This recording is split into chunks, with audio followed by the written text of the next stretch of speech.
As we talk about what's going on at Lake Powell, the water levels there in northern Arizona dipping to a grim milestone.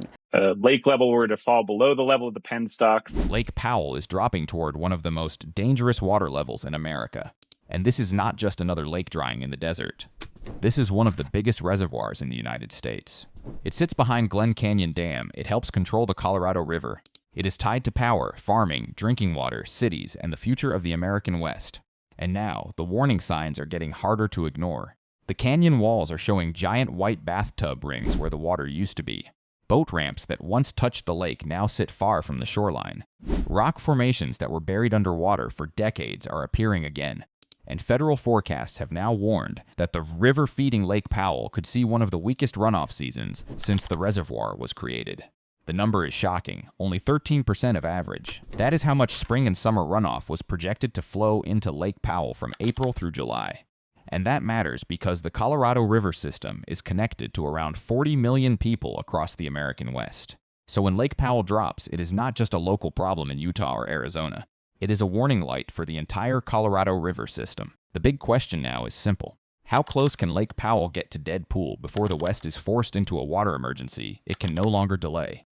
Lake Powell was never just built to look beautiful. It was built as a giant water bank in the desert.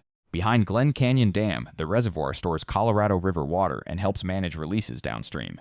That water is part of a huge system reaching across Arizona, Nevada, California, Utah, Colorado, New Mexico, Wyoming, and even parts of Mexico. For decades, the system worked because the river was expected to deliver enough water. Snow would fall in the Rocky Mountains. Spring would come. That snow would melt. Rivers and streams would carry that water into the Colorado River. Lake Powell would rise. Lake Mead would receive releases downstream. Cities, farms, and power systems could keep running. But now that old pattern is breaking. A warm, dry winter left weak snowpack across key parts of the upper Colorado River basin. Then heat arrived early. What little snow existed began melting too soon. Instead of a strong, steady refill, the forecast showed something almost unbelievable. Runoff into Lake Powell was expected to reach only 13% of average. For a reservoir that depends on mountain snowmelt, that is a disaster signal. Because Lake Powell does not survive on hope. It survives on water coming in. And when the water does not come in, every release downstream becomes harder to justify. Every foot lost becomes more expensive. Every state starts watching the gauge more closely.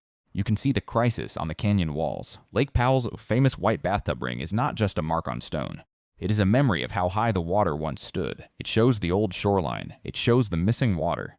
It shows decades of drought, demand, heat, and overuse written directly into the rock.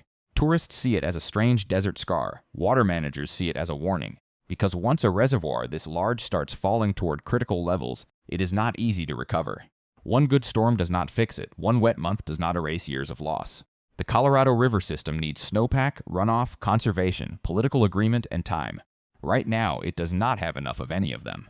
To understand why people are using the words dead pool, you have to understand what that term means. Dead pool does not mean the lake is completely empty. It means the water level falls so low that the reservoir can no longer release water through the dam in the normal way.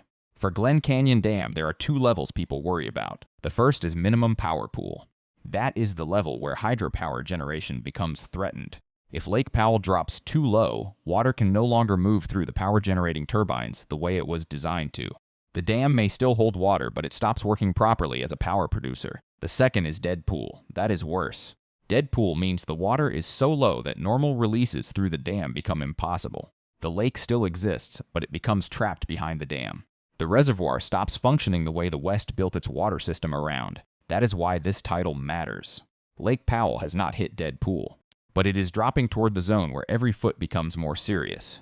Every foot closer means more pressure on Glen Canyon Dam, more pressure on Lake Mead, more pressure on cities, more pressure on farms. More pressure on the 7 Colorado River Basin states that are already fighting over who must cut water use first. This is why the number 40 million matters. It does not mean 40 million Americans will wake up tomorrow and find their taps dry. That would be misleading. But it does mean around 40 million people live inside a water system that depends on the Colorado River. Cities like Phoenix, Las Vegas, Los Angeles, San Diego, and many smaller communities are connected to this river in one way or another. Farmers depend on it, tribes depend on it, power customers depend on it, tourism depends on it. Wildlife and river ecosystems depend on it. So when Lake Powell starts falling toward dangerous levels, it is not just a reservoir problem. It becomes a regional survival problem. And the most dangerous part is that this crisis does not arrive like a tornado. It does not hit in one loud moment, it slowly tightens. First, the lake drops, then boat ramps close. Then hydropower becomes weaker, then releases are reduced, then states argue over cuts, then farms face less water. Then cities push conservation, then people are told the system is under control, and then the next dry year arrives. That is how a water crisis builds, quietly, slowly, 1 foot at a time. Lake Powell's crisis also reveals a deeper truth about the American West. The West was built on the promise that the Colorado River could keep giving. It gave water to desert cities. It gave irrigation to farms. It gave power through massive dams. It gave growth to places that were never meant to grow without imported water.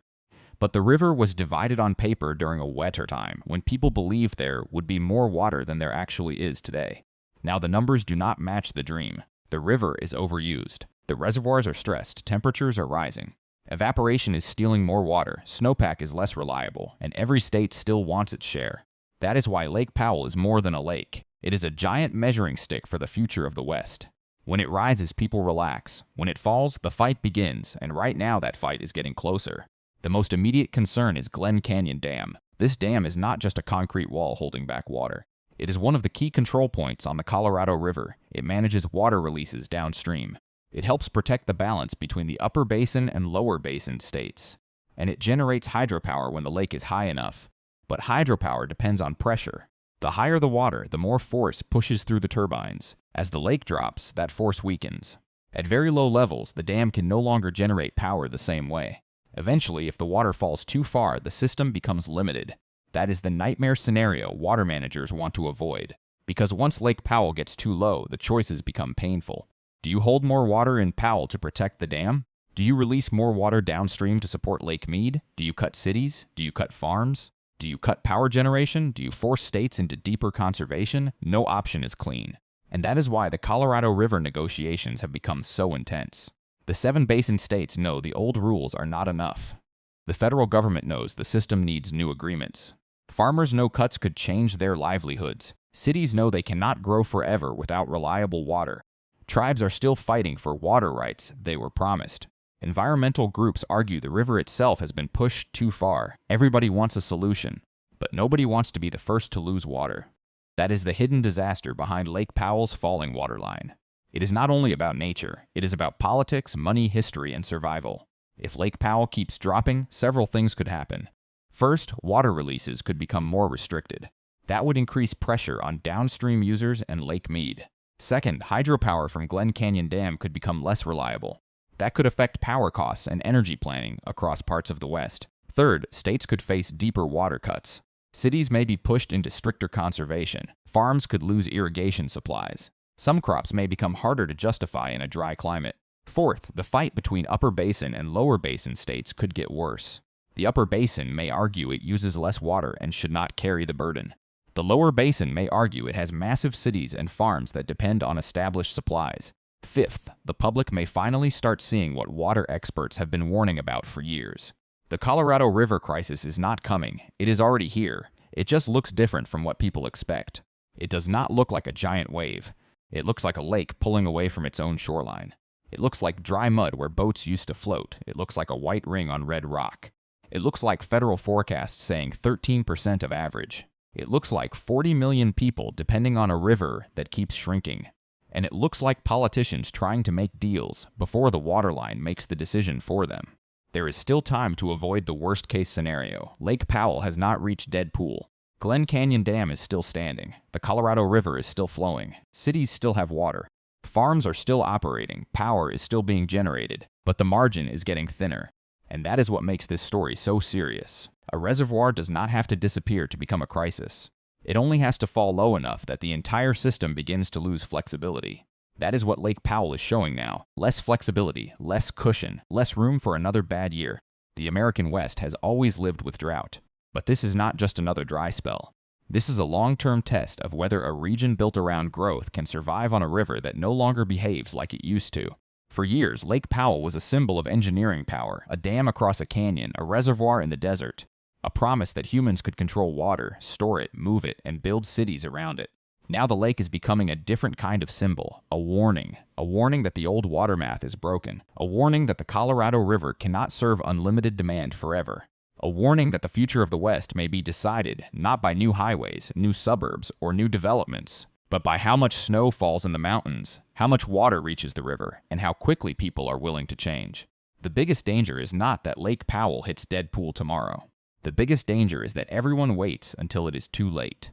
Because by the time a reservoir reaches the edge, the easy choices are already gone. Lake Powell is still above dead pool, but the direction matters. And right now, the direction is what has water managers, cities, farmers, and millions of Americans watching closely. The lake is dropping. The runoff forecast is frightening. The Colorado River system is under pressure. And 40 million people are connected to what happens next. So when you see the white ring around Lake Powell, do not just see a mark on a canyon wall. See the warning line of the American West. Because every foot this lake drops brings the Colorado River system closer to a crisis America can no longer ignore.